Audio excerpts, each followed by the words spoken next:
Hello मित्रांनो, नमस्कार. मी S Chavan. आज आम्ही महाराष्ट्रातील विविध चळवळींमध्ये काम करणारे एक कार्यकर्ते, पत्रकार, संपादक यांची मुलाखत घेणार आहोत आणि सामाजिक विषयांवर चर्चा करणार आहोत. समाजामध्ये जी स्थिती पसरलेली आहे, राजकीय, आर्थिक, सामाजिक, आजच्या काळामध्ये ही जी पत्रकारिता आहे, पत्रकारितेबद्दल आपल्याला काही माहिती सांगणार आहे माननीय बंडूभाऊजी इंगोले. हे महाराष्ट्र बहुजन पत्रकार संघाचे जिल्हाध्यक्ष आहे. गेल्या 15 वर्षापासून ते कार्य करत आहे या क्षेत्रामध्ये. विविध वृत्तपत्रांमध्ये त्यांनी काम केलं. महाराष्ट्रात जे नावाजलेले न्यूजपेपर आहे त्याच्यामध्ये लोकमत आणि इतर जे वृत्तपत्र आहेत, नवराष्ट्र, अजिंक्य भारत आणि सध्या ते दैनिक महाराष्ट्र जीत या न्यूजपेपरचे, वृत्तपत्राचे संपादक आहेत. त्यांच्या काय आठवणी आहे, त्यांनी या पत्रकारितेमध्ये पदार्पण का केलं, त्यांचा उद्देश काय आहे. मराठवाड्याला ते पोस्ट ग्रॅज्युएट झाले युनिव्हर्सिटीमध्ये औरंगाबादच्या, आणि एका छोट्याशा गावातून, वापटी या गावातून तालुक्याच्या ठिकाणी आले आणि इथे आपली ओळख त्यांनी निर्माण केलेली आहे. सतत कार्य करणारे, जनतेला मार्गदर्शन करणारे, विविध क्षेत्रातील कार्यक्रम घेणारे असे आपले हे जे बंडूभाऊ आहेत, यांना आपण काही प्रश्न विचारूया आणि आजच्या या कार्यक्रमाला सुरुवात करूया. माननीय बंडूभाऊ, तुम्ही या पत्रकारितेकडे कसे वळले? मुळात पत्रकारिता ही म्हणजे गेल्या 25 वर्षाच्या आधी जर पाहिलं तर पत्रकारिता ही केवळ एका ठराविक वर्गाने करावी अशी एक पायंडा असल्यासारखा होता. आणि पत्रकारितेच्या इतिहासात जर आपण गेलो तर काही एक समाज प्रवृत्तीचा पत्रकारितेच्या क्षेत्रावर एक प्रभुत्व होतं. आणि असं असताना आम्ही ग्रामीण भागात किंवा शहरी भागातसुद्धा जर पाहिलं तर पत्रकार म्हणून जे लोक प्रस्थापित आहेत त्या लोकांची आडनावं जरी आपण चेक केली तरी कुठल्या वर्गाची माणसं पत्रकारितेच्या क्षेत्रात काम करतात हे आपल्या लक्षात येईल. मुळात पत्रकारिता करत असताना पत्रकारितेचा हेतू जो आहे हा आपल्या प्रस्थापितांना म्हणजे जाब विचारून सामान्य माणसाला न्याय देण्याची भूमिका पत्रकारांनी घेतली पाहिजे. पण त्याच व्यवस्थेतले लोक जर पत्रकार असतील तर ती सामान्य माणसासाठी लढतील का, हा जेव्हा प्रश्न निर्माण झाला तेव्हा अनेक लोक, म्हणजे स्वातंत्र्यपूर्व काळात आमच्या बहुजन समाजातल्या अनेक महापुरुषांनी काम केलं, पत्रकारितेच्या क्षेत्रात काम केलं. जसं आम्ही पत्रकारितेचे आद्यजनक ज्यांना म्हणतो ते तानुबाई बिर्जे यांनी दीनबंधू स्वातंत्र्य काळापूर्वी चालवला, पण त्या पडद्याच्या आड गेल्या. त्यांना पडद्याच्या आड, या व्यवस्थेनं पडद्याच्या आड टाकलं. त्याच्यानंतर महात्मा फुलेंनी पत्रकारिता केली, त्याच्यानंतर बाबासाहेब आंबेडकरांनी पत्रकारिता केली, अनेक महापुरुषांनी पत्रकारिता केली. या क्षेत्रात अनेक बहुजन समाजातली महापुरुष आली, पण त्यांना हेतुपुरस्पर या क्षेत्रातून कमी कसं करता येईल, बाद कसं करता येईल अशा प्रकारचं एक व्यवस्था निर्माण केली. आणि त्या व्यवस्थेला छेद देत महाराष्ट्र बहुजन पत्रकार संघ गेल्या 35 वर्षापासून काम करते आहे. मग या पत्रकार संघाचे संस्थापक अध्यक्ष पुरुषोत्तम पाटील आवारे यांनी बहुजन समाजातल्या लोकांना पत्रकारितेत आणून त्या पत्रकारितेची वेगळी ओळख आणि सामान्य जो माणूस आहे, सामान्य जो युवक आहे किंवा शिकलेला जो पोरगा आहे, जिथं काय त्याला लिहिण्याची आवड आहे, वाचण्याची आवड आहे, मांडण्याची आवड आहे, पण त्याला पत्रकारितेच्या क्षेत्रात येऊ नये अशा पद्धतीचं एक वातावरण निर्माण झालं होतं. त्या वातावरणाला शह देण्याचं काम, ते वातावरणाला शह देऊन बहुजन समाजातल्या मुलांनी पत्रकारितेच्या क्षेत्रात यावं, त्यांनी येथे करिअर करावं, याच्यासाठी त्यांनी काम केलं. आणि महाराष्ट्र बहुजन पत्रकार संघ हा महाराष्ट्रभर अशा पद्धतीचे पत्रकार निर्माण करण्यासाठी काम करत आहे. आणि त्यामुळेच काय झालं की आजच्या घडीला जर आपण पाहिलं तर महाराष्ट्र बहुजन पत्रकार संघाच्या माध्यमातून अनेक पत्रकार निर्माण झाले आणि ते अशा पद्धतीचे निर्माण झाले की त्यांनी आता स्वतः प्रस्थापित झाले आहेत. आता कुठल्याही जिल्ह्यावर जर गेलं तर अनेक पत्रकार असे आहेत की त्यांचं नाव आहे, अनेक पत्रकारांची नावं आहेत, अनेक आता आता तर मीडियामध्ये सगळ्या प्रकारच्या मीडियामध्ये बहुजन समाजाची लोक आली. कालचा इतिहास असा होता की लोक असे म्हणत होते की पत्रकारिता ही छंद आहे, पण बहुजन पत्रकार संघानं सांगितलं की पत्रकारिता ही तुमच्या उपजीविकेचं साधनसुद्धा आहे. पत्रकारितेतून तुम्हाला रोजगारसुद्धा मिळतो, तो मिळवता आला पाहिजे. अशा पद्धतीचं प्रशिक्षण महाराष्ट्र बहुजन पत्रकार संघानं दिलं.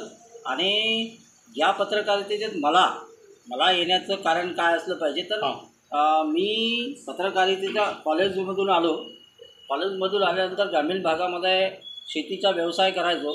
वडिलांची परंपरागत शेती असल्यामुळे ती शेतीचा व्यवसाय करायचो. ती शेती करत असताना आमच्या अनेक शेतकऱ्यांच्या समस्या, ग्रामीण भागातल्या लोकांच्या समस्या जेव्हा ते मांडायची प्रश्न येतो तेव्हा त्या कोणाकडे मांडायच्या, आणि ती मांडण्यासाठी जेव्हा आपण एखाद्या वृत्तपत्राच्या स्थानिक प्रतिनिधीकडे गेलो तर त्या पद्धतीचा तो वाव त्यांना नव्हता.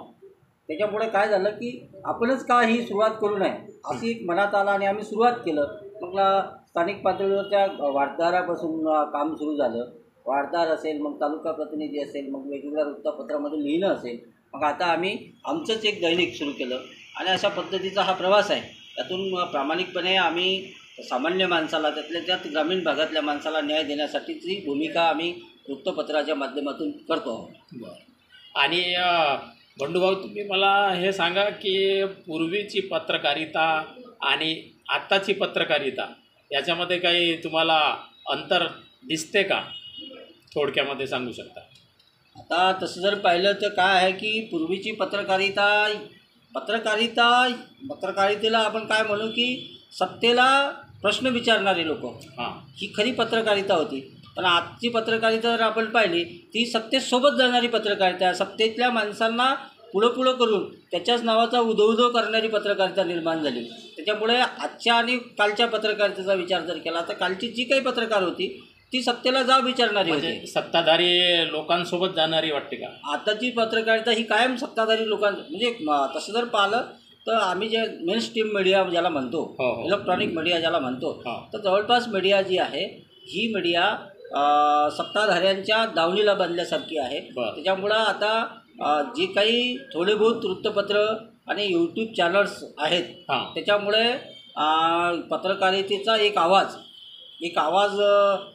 निर्माण झाला आहे. त्यामुळे यूट्यूब्स आणि काही साप्ताहिक असतील, काही प्रामाणिकपणे काम करणारे दैनिकं असतील, याच्यामुळे आता खरी पत्रकारिता जिवंत आहे. एरवी आता मेनस्ट्रीम मीडियामधली पत्रकारिता जर आपण पाहिली तर ती इथल्या प्रस्थापित राजकारण्यांच्या दावणीला बांधली गेली आहे. आणि मला असं वाटतं की या मेनस्ट्रीम मीडियातला 90% शेअर्स हा इथल्या व्यापाऱ्यांनी, अदानी अंबानींनी खरेदी केला. त्यामुळे ती माणसं त्यांच्या दावणीला बांधली गेली आहेत. त्याच्यामुळे त्यांच्याकडून आता सत्य उधळून घेणे किंवा सत्याच्या बाजूनं लिहिणं हे आता समाजाला अपेक्षित नाही. म्हणून समाज हा यूट्यूब, साप्ताहिक चॅनल्स, छोटे छोटे चॅनल्स यांच्याकडे आशेनं बघते आहे. बरं, एक आणखी विचारायचं आहे की कारंजा लाड येथील वाणीपुरा आहे ते तुम्ही बघितलं आहे का? हो. आणि त्याविषयी एक प्रश्न विचारायचा आहे की त्या ठिकाणी जे कमी प्रमाणामध्ये हिंदू आहेत ते घर सोडून जात आहे, इतर धर्मीय लोक त्यांना त्रास देत आहे, असा एक व्हिडिओ व्हायरल झालेला आहे एका चॅनलचा. याच्यामध्ये किती सत्यता आहे तुम्ही सांगू शकता का? नक्की. काय झालं की नेमकं कारंजे हे अतिशय शांतप्रिय शहर, इथं सगळ्या म्हणजे जाती धर्माची लोक शांततेनं नांदतात. हे कारंजाला छत्रपती शिवाजी महाराजांचा पदस्पर्श झाला आहे. इथे जैनाची काशी आहे म्हणून ओळखलं जाते. इथं सगळ्या प्रकारच्या संतांची एक भूमी असं ज्याला म्हणतो, संत विचारांची परंपरा आणि सगळ्या प्रकारची लोक गुण्यागोविंदांना नांदतात. आणि ज्या वाणीपुराची आपण गोष्ट करतो, पुरातन काळामध्ये वाणी समाज हा बहुसंख्याक इथे होता आणि वाण्यांचीच जास्तीत जास्त घरं वस्ती त्या एरियात होती, म्हणून त्या एरियाला वाणीपुरा नाव पडलं. आता काय झालं की समाजामध्ये परिवर्तन यायला गेली, सुधारणा यायला लागली. जसजशी समाज सुधारतो तसतसं आपल्याला नवनवीन काहीतरी केलं पाहिजे किंवा नव्यानं काही करण्याची माणसाची प्रवृत्ती आहे. तीच प्रवृत्ती इथल्या लोकांसाठी कारणीभूत ठरली. या बोळीतलं जे राहणीमान होतं ते आपलीच आर्थिक परिस्थिती संपन्न झाल्यानंतर त्या बोलीतलं राहणं सोडून लोक कॉलनी कल्चरकडे वळले आणि चांगल्या पद्धतीची घरं बांधून तिथली घर विकून कॉलनी कल्चरकडे चांगल्या पद्धतीची घरं बांधून काही लोक बायपास आणि काही लोक कारंजेच्याही बाहेर जिथं आपला बहुसंख्याक समाज आहे अशा एरियात ती लोकं गेली. त्यांना काढण्यासाठी म्हणून कोणी कारणीभूत नाही. तर मुळात ही लोक स्वतःहून गेलेली आहेत. वाणी समाजाची माणसं स्वतःहून गेलेली आहेत. तर मुळात इथं असा काही दहशतीचा प्रकार घडला असं मला वाटत नाही. बरं, तर आता यापुढं आपल्याला समाजासाठी काय करायला पाहिजे आणि ही जी मीडिया आहे, प्रिंट मीडिया जी सत्तेच्या मागे धावते, इलेक्ट्रॉनिक मीडिया बहुसंख्य एकाच सत्ताधारी पक्षाकडून बोलते, दाखवते, यावेळेस पत्रकारांचं कर्तव्य काय आहे? त्यांनी पुढे येऊन समाजामधील समस्या कशाप्रकारे निर्भीडपणे सांगायला पाहिजे, दाखवायला पाहिजे, याविषयी तुम्हाला काय वाटते? थोडक्यात तुम्ही सांगा बरं. नक्की काय आहे की आपण जर विचार केला, राष्ट्रीय पातळीवर जर विचार केला तर ही मेन स्ट्रीम मीडिया आपण जे म्हणतो ते पर्टिक्युलर इथल्या काही म्हणजे घराण्यांच्या शेअर्समुळे तिकडं ज्याचे शेअर्स जास्त खरेदी केल्यामुळे ती कंपनी आहे. आता मीडिया हाऊस हे कंपनी हाऊस झालं आहे. त्याच्यामुळे तिथं जे मालक आला आणि मालकाच्या सांगण्यावरून काम होते. म्हणजे मालक जर समजा एखाद्या वेळेस एखाद्या पक्षाच्या विचारधारेचा असेल, एखाद्या पक्षाचा राज्यसभेचा, एखाद्या पक्षाचा लोकसभेचा, एका मंत्री किंवा असा प्रतिनिधित्व करत असेल तर त्या पद्धतीचा तो त्या तिथल्या काम करणाऱ्या पत्रकाराकडून त्यांचं स्वायत्तता नसते. त्यांचं स्वातंत्र्य लिहिण्याचं स्वातंत्र्य हिरावून घेऊन त्यांना तिथं आपलं कौटुंबिक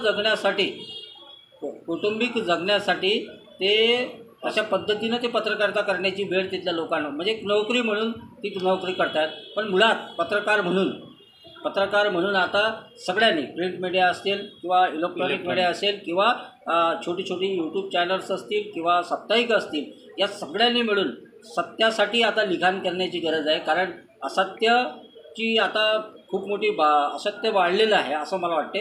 म्हणून आता सत्य शोधणं आणि सत्य मांडणं याच्यासाठी समाजातल्या लोकांनी काम केलं पाहिजे. आणि हे जर पत्रकारांनी केलं तर समाज त्याच्या पाठीशी नक्की उभा राहतो, याचा मला अनुभव आहे. बरं, एक रॅपिड प्रश्न विचारतो, ताबडतोब तुम्ही उत्तर द्यायला तयार राहावे. या जगामध्ये भूत आहे का? हो किंवा नाही मध्ये उत्तर द्या. नाही, बिलकुल नाही. जादूटोना नाही. शुभ अशुभ मानणे योग्य आहे का? नाही. देवी देवता कोणाच्या अंगामध्ये येऊ शकते का? नाही. धन्यवाद. तर बंडू भाऊनी आपल्याला आपल्या सगळ्या प्रश्नांची उत्तरं दिली आणि आजच्या काळामध्ये मीडियाने काय करायला पाहिजे, काय ऐकायला पाहिजे, ही मीडिया कोणाच्या मागे लागलेली आहे आणि समाजामध्ये जी वस्तुस्थिती आहे मित्रांनो, ते खरी आहे की खोटी आहे हे पाहण्यासाठी आम्ही तर्क केला पाहिजे. इसलिए तो कहते हैं दोस्तों कि जो तर्क नहीं करते वो मूर्ख होते हैं. इसलिए ये जो फेक न्यूज़ है, फेक समाचार है, इसके तरफ हमने ज़्यादा ध्यान देने की आवश्यकता नहीं है. हिंदू, मुस्लिम, सिख, ईसाई सारे आम्ही भाई भाई, सब है हम भाई भाई. म्हणून आपण सगळ्यांनी शांततेने राहायला पाहिजे, एकत्र राहायला पाहिजे आणि आपल्या देशाला पुढे नेलं पाहिजे. हा जो कार्यक्रम आहे, ही जी क्लिप आहे आणि या चॅनलला सबस्क्राईब करावे आणि आपल्या देशाला पुढं नेण्याचा प्रयत्न करावा. याबरोबरच आजची ही छोटीशी मुलाखत इथेच संपवतो. बंडूभाऊ इंगोले आणि मी एस चव्हाण, आमच्या दोघांकडून तुम्हाला नमस्कार. धन्यवाद.